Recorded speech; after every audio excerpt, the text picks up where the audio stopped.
a little upload, and I wanted to continue. I had made an upload 2 nights ago, but when I was there, I was in a seedy environment, and somehow the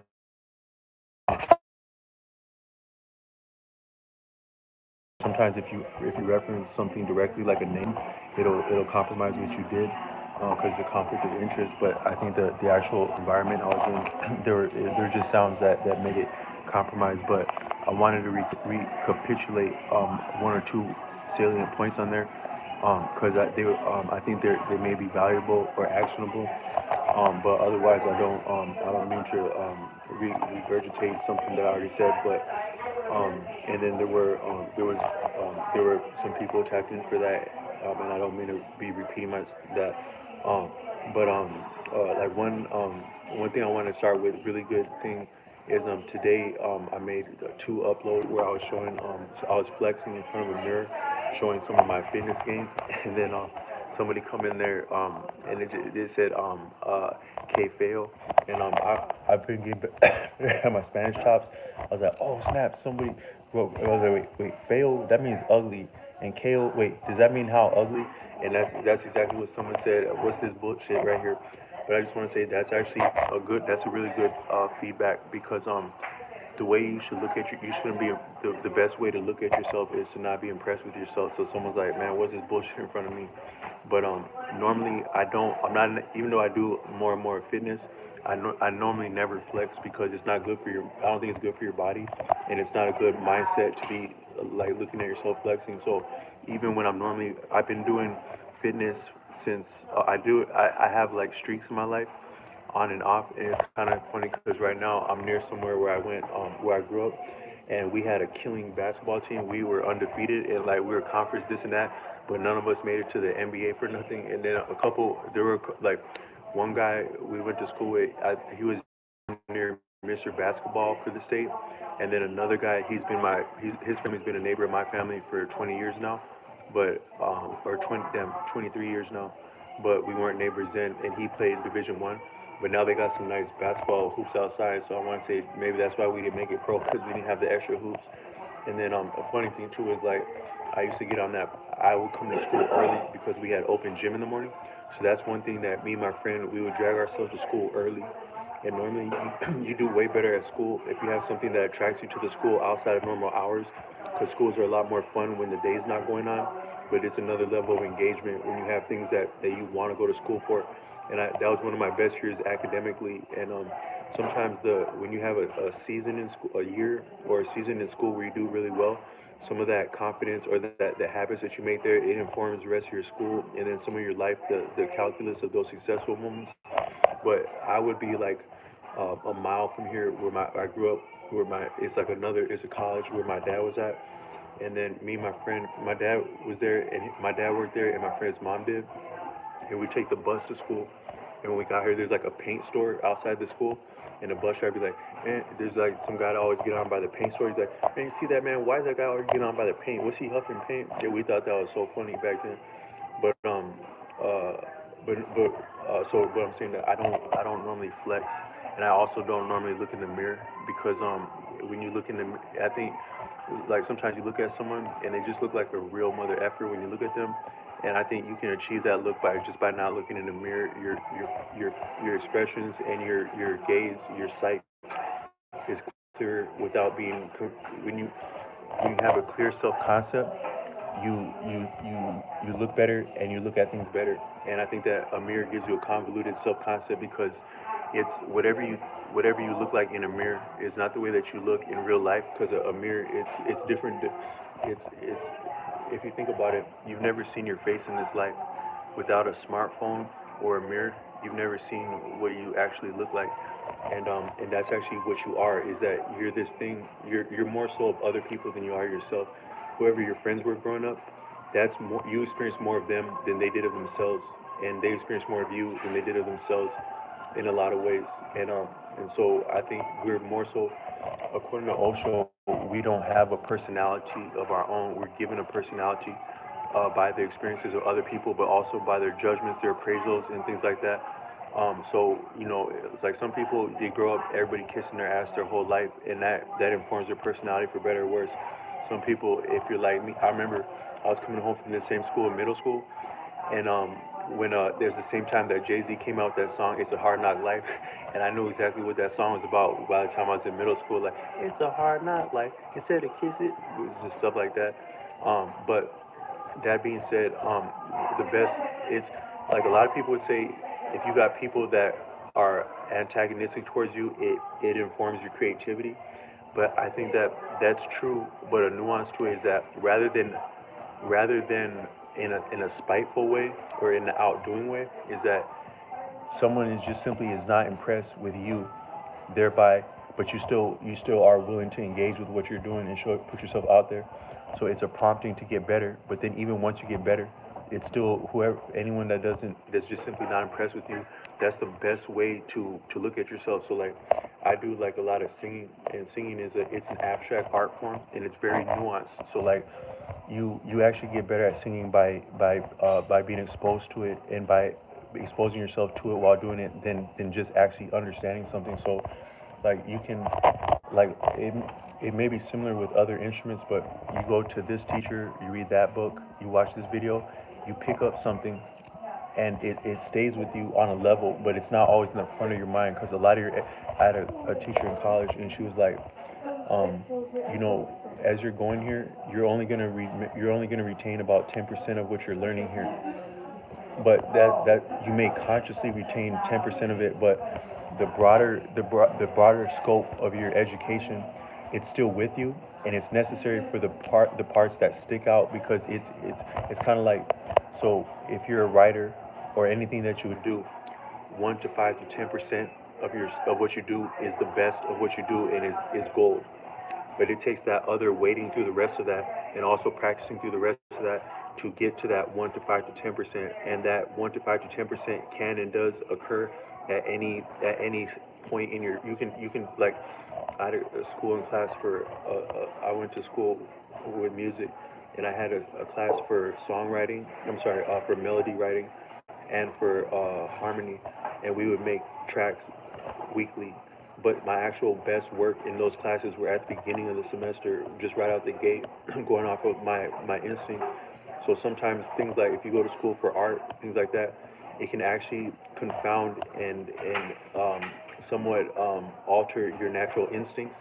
So you make kind of like they say, like if a lot of people that have never picked up a firearm, heaven forbid, they're a lot better shot because they have finer instincts. Same thing with swordplay. People that there's a book called Oh by Daisetsu Suzuki, and he details he's a Japanese man that came to America and became an academic here. But he wrote a lot and expounded a lot about Zen, um, about tea, about samurai culture, and about swordplay. But he said if you take someone that's never laid hand on a sword, and you put them against a master sword player, they can parry almost any move of the master sword player because they're scared, but they also have good instincts. But it's not mastery at that point. It's just that's just the brilliance of your instincts as a human. But then from there, if they continue with it, they'll get worse. You actually, as you continue with something, you get worse and worse and worse. Like I was recently at an accommodation, and there's a brilliant woman, a trans woman that I was friends with, and she was interested in my guitar, and I've been playing on and off for a long time, but consistently for the last 1.8 years. And when she picked it up, she was just like strumming it randomly and singing along. But actually, what she was doing there, the musicality of it, it was beyond what I do. Because she had talent, but also raw talent. And in a lot of ways, that's better. But then, if she were to continue with that instrument, like anyone, then it would get more and more rough, and kind of like a arc. So you start great, and then you go down, down, down, and then you come back up to how great you were. And that's like with a lot of things, like skills. But I a little bit lost that train of thought. Oh, but as you look at your but with the singing, is that when you take different classes and different teachers and things like that, they teach you lessons, and those lessons stick with you, and then.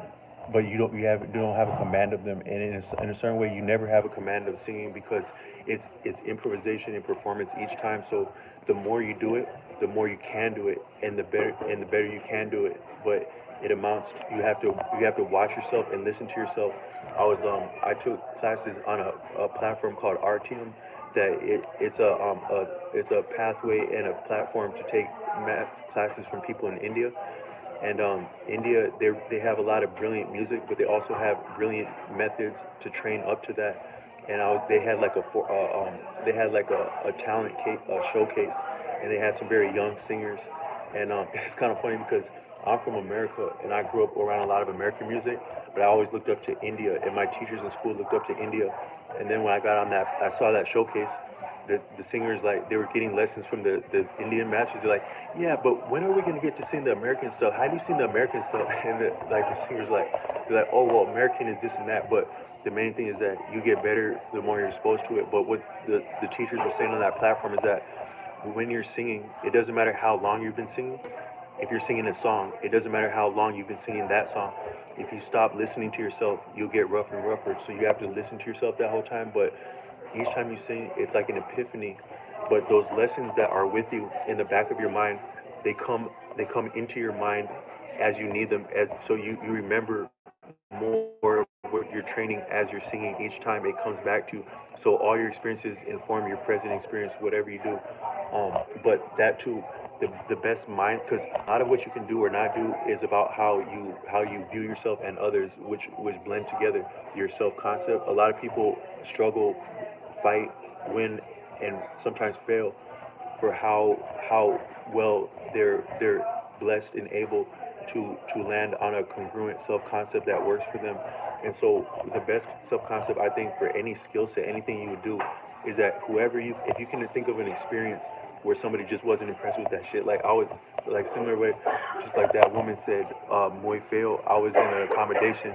I'm in California, no less, sunny California, and it was like a public venue, and I do fitness stuff, and then this woman comes up to me and like, "Hey man, let me show you some fitness moves." I was like, "Okay, cool. Let me swap my shirt." So we're in California, and the more I did was swap my shirt instantly, like less than 5 seconds. And this dude, he's ready to hand my ass to me. He's like, "Hey man, what the hell you doing, man? You took off your shirt, man?" I was like, "Hey man, I didn't know it was a problem, man. I'm a man. I'm a male, man. It's just my torso. Like, is my skin a problem? I'm not supposed to show my skin for a rule is a rule." But the bigger thing is that he wasn't impressed with nothing about me. None of this fitness bullshit. None of this, because it's that video that I did today. I've been getting gains with it. He wasn't impressed by none of that shit. Hey man, these are the rules. Fuck you. But that's actually, if you can, like, when doing things like singing or even like fitness, for me to get better gains, and this person's like, hey man, K fail. That's the mindset you want to have. But then if you work out and you remember that thought like that, that's a good thing. Another one is like, so some things are mental. Like some things that you have to sustain are mental. Like say an endurance runner. So to be an endurance runner, the fitness of your body is a lot of it, but that's secondary to the stance of your mind. The whatever stance you have in your mind has to do with how much you can sustain. According to India, where there's no mind, there's no limitation. And I would say to that, where there's humility, there's strength. Um, but uh, so like if you're working out and you think about someone that is not that's not impressive, that's good. But then another thing, when you're working out, if you're satisfied with yourself, like say you're like you're doing something heavy, like you're doing a lot of reps, like you're doing push-ups. I do a lot of push-ups. Push-ups is also a mental thing because however strong you are, however many push-ups you can do during one set, it matters how you manage your mind during that set. But if you feel satisfied, complacent with your performance up to that point, at any point, you may fail. So if you're doing push-ups and someone come up and they're like, "Man, you're the greatest ever," that actually make you weak at that point because you're, oh well, I'm here. And so you actually relent a little bit. So I'm just saying that for an athlete, someone that's not impressed with your physique or your performance, that's good. Not to be better than that person, not to spite that person, but that yeah, this doesn't mean anything. I'm gonna keep going. If you're singing, just not to be impressed with yourself. That's the best way to look at yourself. Is that this is not impressive what I'm doing or what I am, but I'm still doing it. Um, but then I'm in a public venue now, so I'm gonna land this one soon. But the one of the things I wanted to recapitulate from the video that failed to upload is that I was thinking to myself, I was recounting experience I had in Southern California, where I was spending time with a woman in San Diego, and it was like we were on the we left to go on the trains at night. Like if you're not from like the trolleys in California, they're not. I'm not gonna say they're dangerous, but they're not. They're not all the way. It's not like some pushover stuff to go on a train at night. And that very woman, she worked for the trains too, because like I didn't have trolley fare. Then she's like, it don't matter, you're with me. But she was telling me that like her colleagues and her, they have to wear bulletproof vests on those trolleys and stuff like that. So I got back with her, and then I had on like a kind of unique outfit, and this somebody walked up to me. She recognized him, and he was friendly with her. He's like, man, who's this fool with you? And then he came all up in my face, like he got in my face, like he was ready to go from 0 to 100 like that. But I wasn't. I didn't actually bat an eye at it, cause because he was. One is that I'm not. I wasn't looking to fight, but I've had more crucial things happen. But I matched his energy without being antagonistic towards him. So I actually, you can diffuse a lot of things with humor. So I think I can't remember what I said, but I was as verbal as him, but I was humorous and I wasn't mean spirited about it. But it was like, just imagine you're with a beautiful woman and someone comes up to you so close that you can smell their breath. That doesn't happen to a lot of people. That's actually an example of racism, because that for me, that was black on black. You don't see a lot of people from different backgrounds minding their business with a woman, whether someone knows them or not, and someone come up to their face that they can smell their breath and they didn't say anything to them, and that'll happen to someone like me. Then I was at an accommodation with her about 2 weeks later, and the same thing happened. But when it happened, I figured out that he had been she has an adult son, and he was a cousin of her son's father, who she's not. I think he passed away. He was a rapper, and he was assassinated, and uh, and so it was a family thing. He was looking out for her, and then so we overcame that. Then about 2 days later, I saw him again, just him and I, and he's like, "Oh, what's up, man?" So right there, I actually made a friend and an associate and damn near a comrade because of the way I handled that.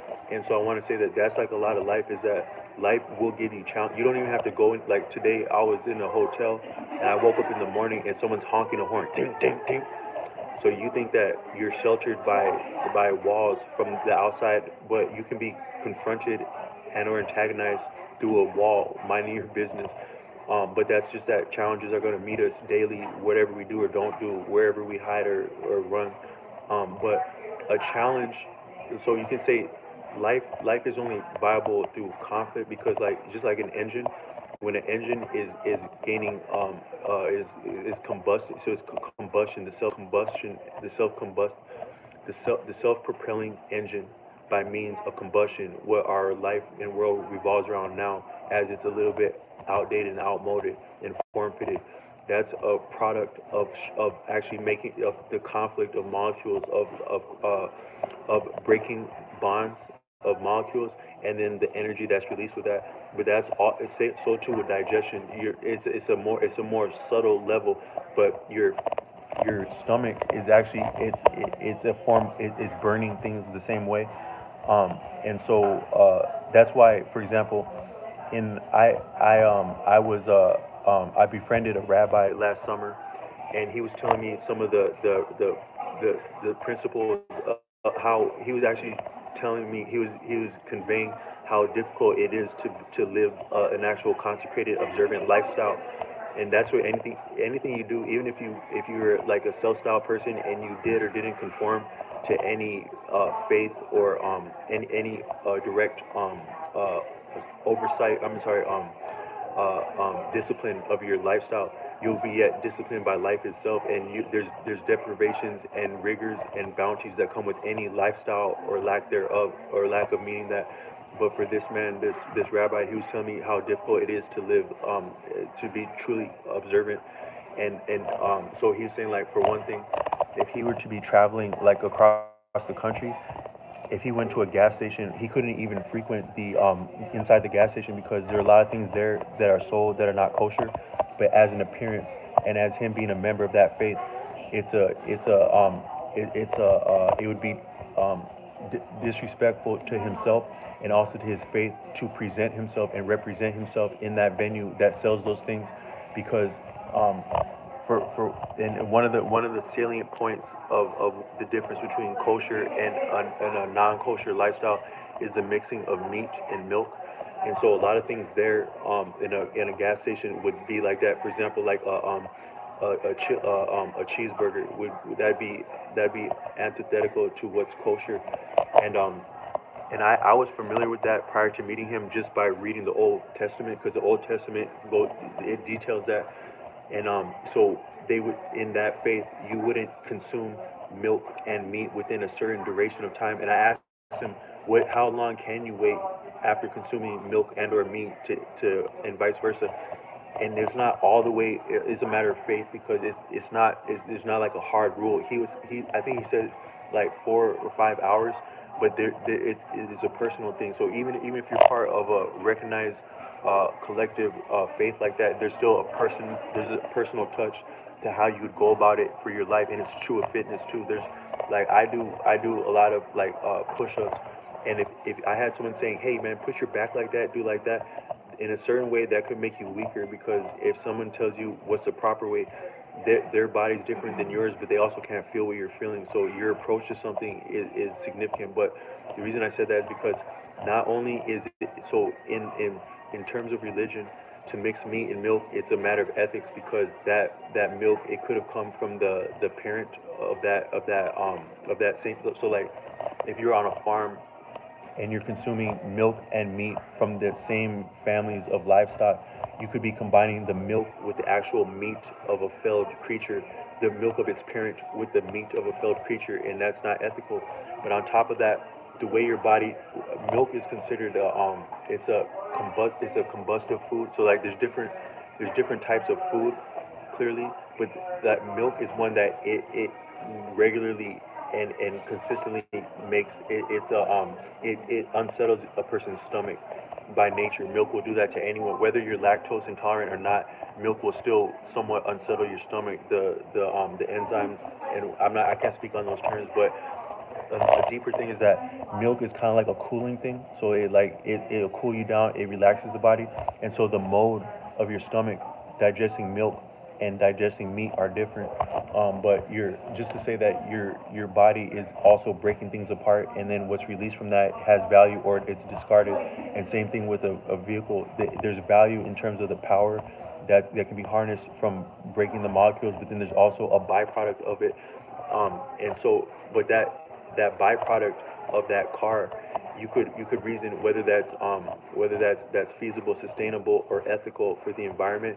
And then anything that a person would do, any business, any initiative, any interest, it has similarly a value, but also byproducts, and those byproducts are called externalities. And so a lot of when I was there in San Diego, near at that same trolley station where that happened, 12th and Imperial. That's a famous state. If anyone is from San Diego and is from the streets of San Diego, you can't not know that station, 12th and Imperial, because it's pivotal for that city, but especially for like the rougher part. When I say rough, I don't mean crime, but economic straits like Tent City, and then you have the famous Father Joe's, and the brilliant things they do there, and a lot of shelters in that area near Imperial Street. But someone there approached me and they were asking me to sign a petition, because a lot of people, you think, man, California is so cool, beaches, this and that, but currently you can't go to the beach there in Southern California because it's a septic beach, and it's in you it's it, it's I want to say inhospitable. It's not currently safe to go into the beach of California, because there's runoff occurring. There's some business practices in Tijuana. Um, some of the business there are they have certain practices that are not ethical or humane towards the environment and people, and the runoff of that has led to California. But you could say, okay, so is Tijuana wrong because they're doing that, or could it also be, or it could be a deeper externality of America? Because I didn't mean, this isn't a political channel, but just for the sake of a concept, you had like the NAFTA take place, the NAFTA bill take place under the Clinton administration, and that decimated, eviscerated small scale farming in Mexico. So now also like now currently where I'm at now, it's kind of like a canary in the coal mine, case in point for a lot of things that would go on over the country. And it was one of the areas that was targeted by ICE, one of the main areas that was targeted by ICE. So, however you feel or don't feel about immigration, about political borders, about ICE, you could say that some of the influx of immigration and the demand is when you immigrate. Well, I was talking to a brother when I was in San Diego, a Mexican brother, and I was asking him what are some of the values that he was telling me where he's from. I was like, what are some of the cultural values where you're from? He said, where we're from, we don't we don't celebrate or we don't rock with people that take and run. Like they like people to represent where they're from and make a life for themselves where they're from before they go somewhere else. That's what this man said. So by the time that somebody would be displaced enough to go all the way to another culture, another country, by whatever means, as much as that entails, things would have to be all the way bad. Like there's no other choice. You like I remember a couple years back, it was really sad. I grew up in New Mexico, and we have the Rio Grande River. So like some of the salient rivers in America are the Mississippi River, the Colorado River. The Colorado River is where California gets most of the water, and then you have the Rio Grande in New Mexico. And I remember there was a man, he died. Him and his baby died because he was trying to swim across the Rio Grande with his baby on his back, and he drowned like that. And that was that image stuck out to me so much, and it made me appreciate my life here more. Because like, damn, if he would go through that much, because you think that if you have a beautiful child, what more could you ask or want in this life? Yet he was willing to risk that, and he lost that and his child to get to a different place. But the deeper thing is that before it would get that heinous, could that not be some of the aftermath of what the NAFTA bill was? So if we're mad about immigration, would it not? The deeper thing might be, would you not be mad at the Clinton administration that it would make things like that? And so you could say that some of that runoff in San Diego could have come from Tijuana, and then the broader politics and economics of the entire country of Mexico, not the least of which Tijuana, which is connected to that and causing that. So that's how deep things go. But that's just an example of externalities. But our personal life also has externalities. So like, say you're like this badass person and you're a tough guy. Okay, you're a tough guy. You get cool looks from that. You do that, but then you get in enough of bullshit, and then that comes back on you and the people. So you get maimed in a fight. You can't do for yourself or your family, or you get negative attention on you and your family or someone that you like. That's a byproduct of what you're doing, or just anything. Because I figure we're all businessmen and women in this life because we're our own form of business, and that's what your name is. Like if you get like say you get in debt, and like they're like someone calls you on the phone, hey man, so like you're trying to pay a bill, you owe something for God knows what, and the regular person you deal with isn't there today, so you got to go talk to this person in this department. Hey, I see this and that is your person, I can take your money just the same as they can. Hey man, I know this is just a stupid bill, but this bill, this thing that you got in a lot of trouble with, they're over here and they need us to pay for it. So, and no, it doesn't make me no difference, man, but I gotta collect on it, man. But actually, that bill, you, that bill doesn't make a difference to them other than it's cashable, but it also doesn't make a difference to you because it's just your name. So your name is like its own corporation.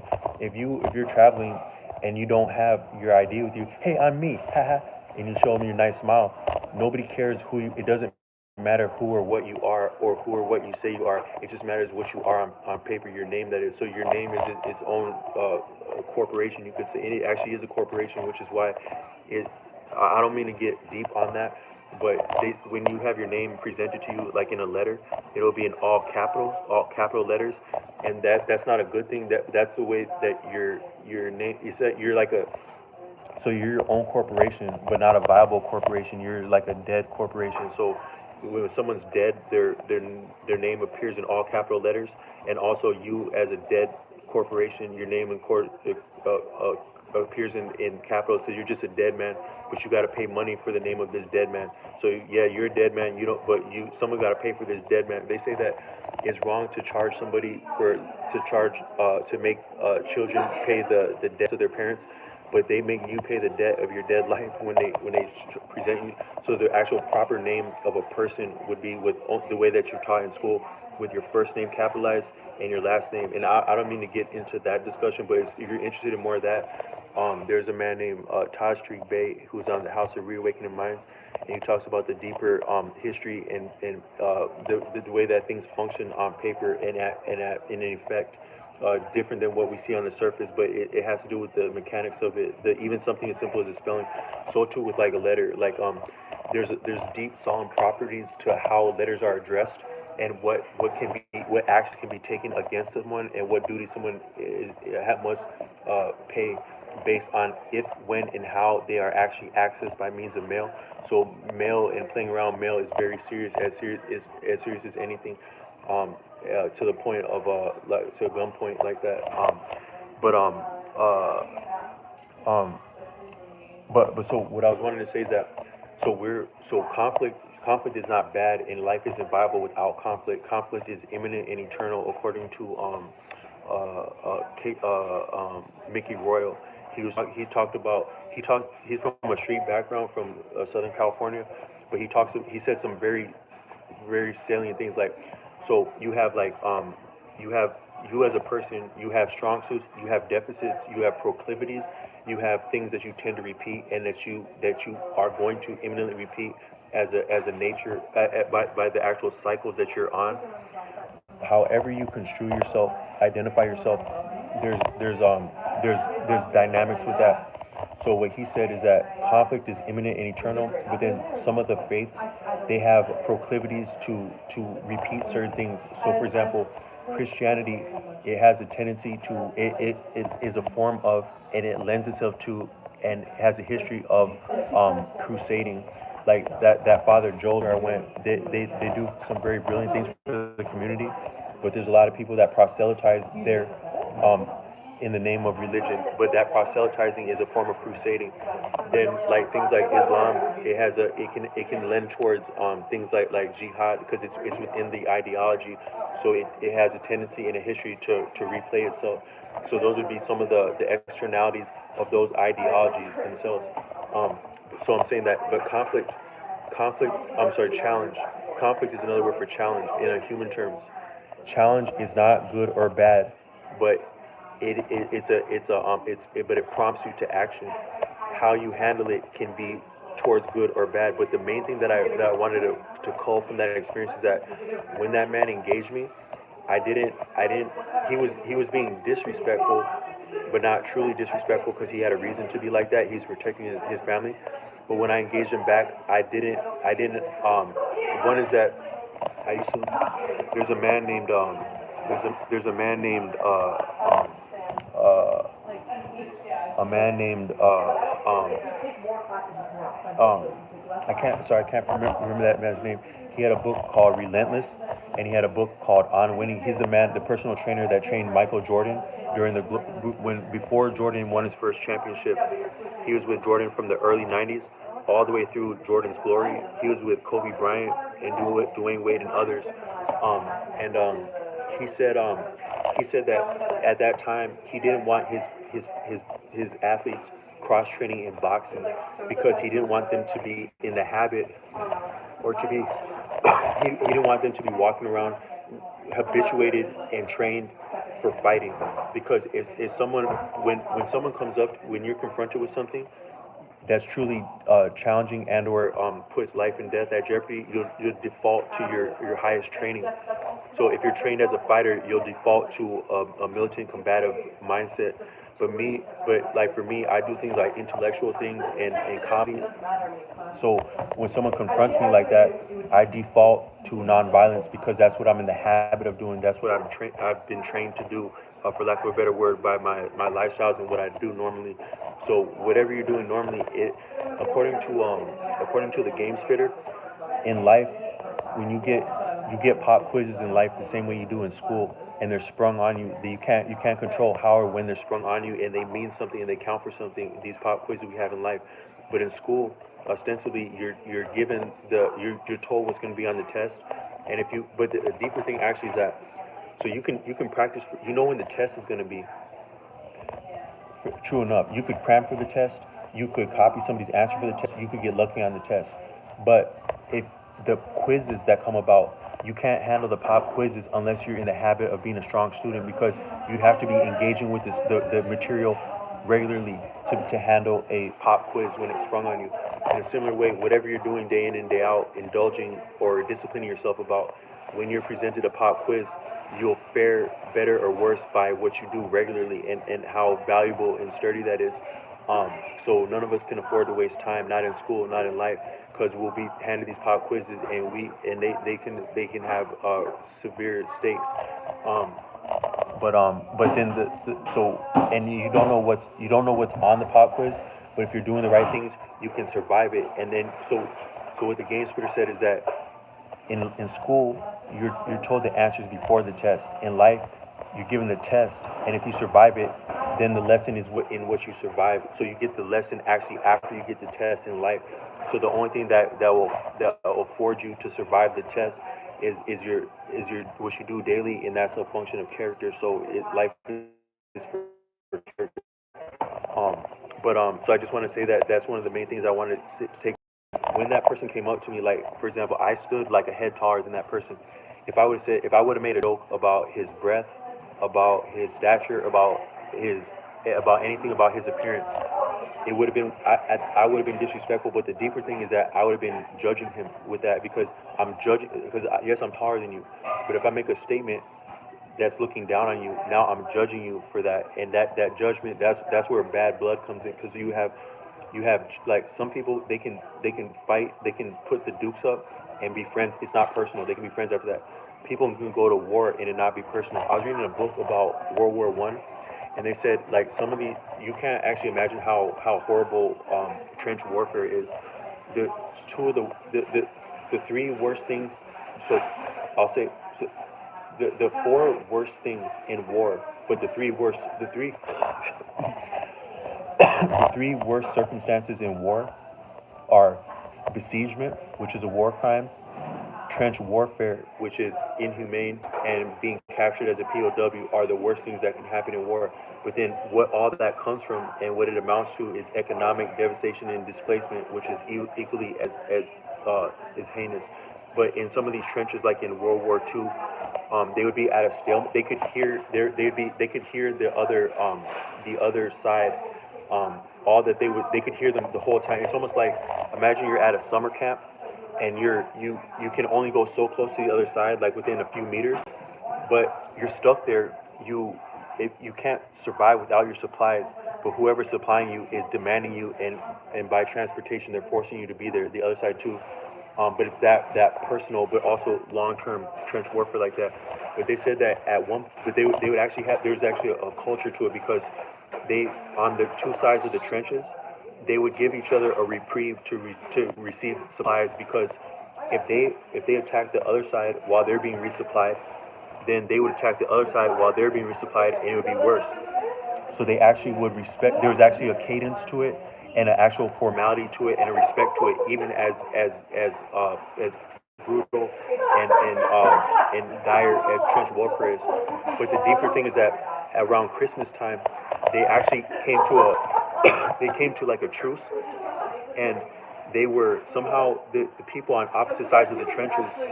They were, I think, no, what it was is that they were singing songs. So they were singing Christmas songs on two opposite sides of the trenches, and they became humane, and they like began sharing.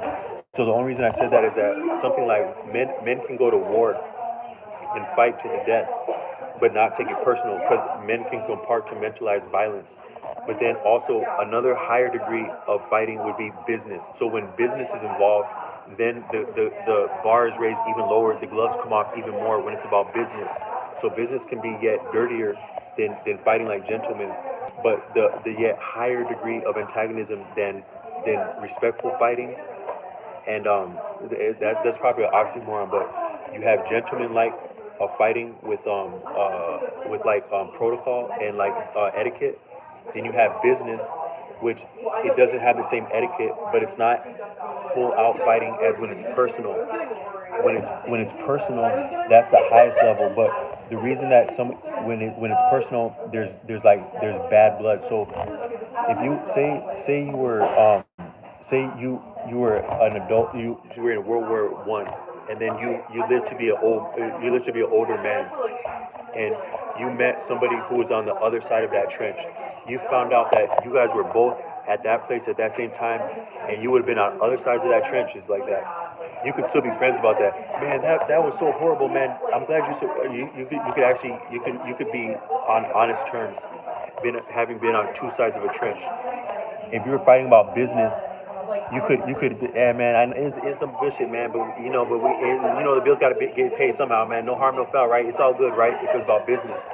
But if you had bad blood with someone, even from as far back as World War I, by the time you meet someone in old age, it's still that raw and real because it's bad blood. But where bad blood comes from is from judgment. So like, so that's why you can get a lot of really mean fighting with family because your familiarity brings contempt. But on top of that, that judgment, that's another thing. So I'm just saying that in life, whatever we go through, the fight within us and the fighting of other people, it's a matter of judgment.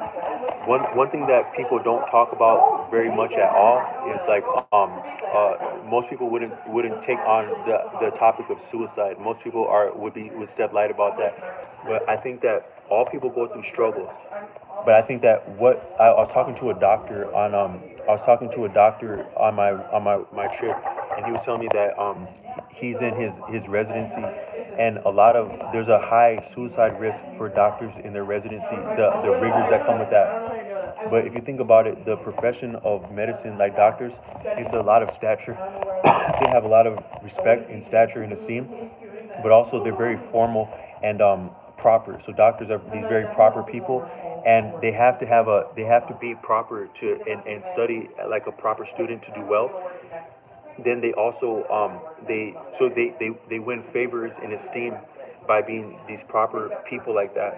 But then the stress of that, and then the bearing of that, what it means to live up to that, sustain that, it could be a lot for someone. But then on top of that, when it gets rough like that, if you I'm just saying that you sometimes doctors might be more judgmental on themselves. 'Cause if you think about a driven student, sometimes the way that people get to be very good students is that they're tough on themselves. They're self-driving. That you can't get to be a doctor without being self-motivated, but also self-critiquing. But that judgmentalism, that's actually that can be a damning thing. So if you're having contention with another person, if you introduce judgment, that can make it become really tragic, unfortunate. If you're having struggles within yourself, the things that you're bearing, if you introduce judgment or you accept the judgment of other people as being valid, that's what could make something be suicidal. So I'm saying that I'm just extrapolating that maybe everybody goes through very tough things, and you have like a vitality, a libido that goes up and down like all people.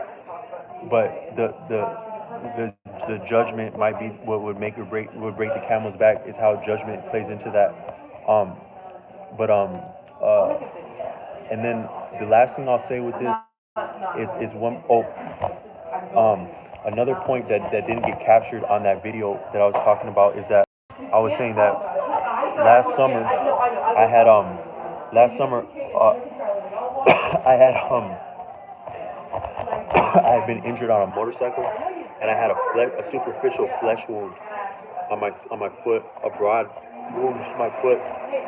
But when I was in the hospital, the doctors, the there wasn't, when you have a skin wound, there's not very much that the doctors can do to heal the wound. Um, the the only medical professional who was competent with it was a wound care nurse. But even her, the more she could do is monitor it, because the body had to heal itself. So you're actually having to defend for yourself. If you have a flesh wound, your body has to heal itself, and the most they can do is really protect it and give you somewhere to be while you heal. But I want to say that might be a deeper thing, is that we have notions, and sometimes medical professionals have notions that their understanding, training, and skill are what heals us. But I think that it's us that heals us better than someone else. So with things like mental health, I don't want to. I can't speak a lot to mental health, but I can say that if you know what cognitive dissonance is, it's to hold different conflicting ideas at once and be ambivalent about holding them.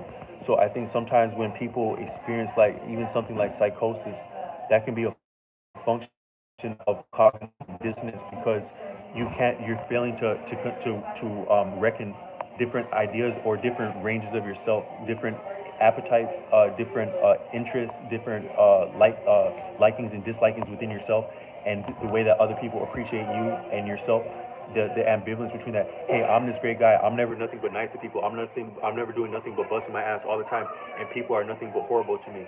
That could be that could cause cognitive dissonance and be ambivalent as a challenge. But like any challenge, it could be wrestled and wrangled for better or worse because it's with you. The buck stops with you. But that dichotomy there, that could play into something like mental health because that could be stress, that could be anxiety, that could be you could have some a lot of your personality, like I was beginning, is handed to you by the way people interact with you and the way you know yourself for being interacted with. And so some challenges with a person's personality, your sense of self, or other people's sense of your sense of self, and the ranges of mental health pathologies that could be diagnosed with that. That could also be that cognitive dissonance and or ambivalence right there. But in healing, if you were to experience healing for that, so I've said that it's known, it doesn't take a rocket scientist to know that medicine, America itself is about, Western society, I should say, is about money making and profit, but also money making and profit is a zero sum game. So you can't have a profit without someone or something being at a loss. The environment too, animals too, such that medicine is for profit first and foremost, and also the prescribing of medicine and the prescribing of cares is for profit first and foremost. So there's a financial upside and profit to be gained for treatment more than healing. And also treatment can be a fetish, and it can be a person can get stuck on it, but in the path of treatment. But I'm saying that if you were to receive real, actual, sort of this is mental health, then counseling could help more than.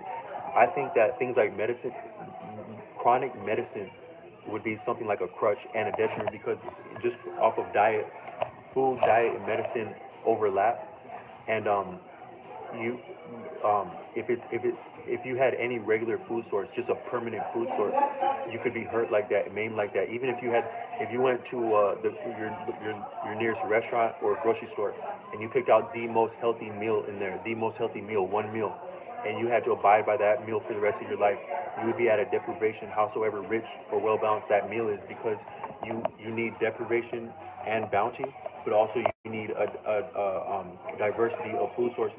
But so too, if you have a regular medicine, a chronic medicine, hey man, we need you to take this forever, for the rest of your natural life.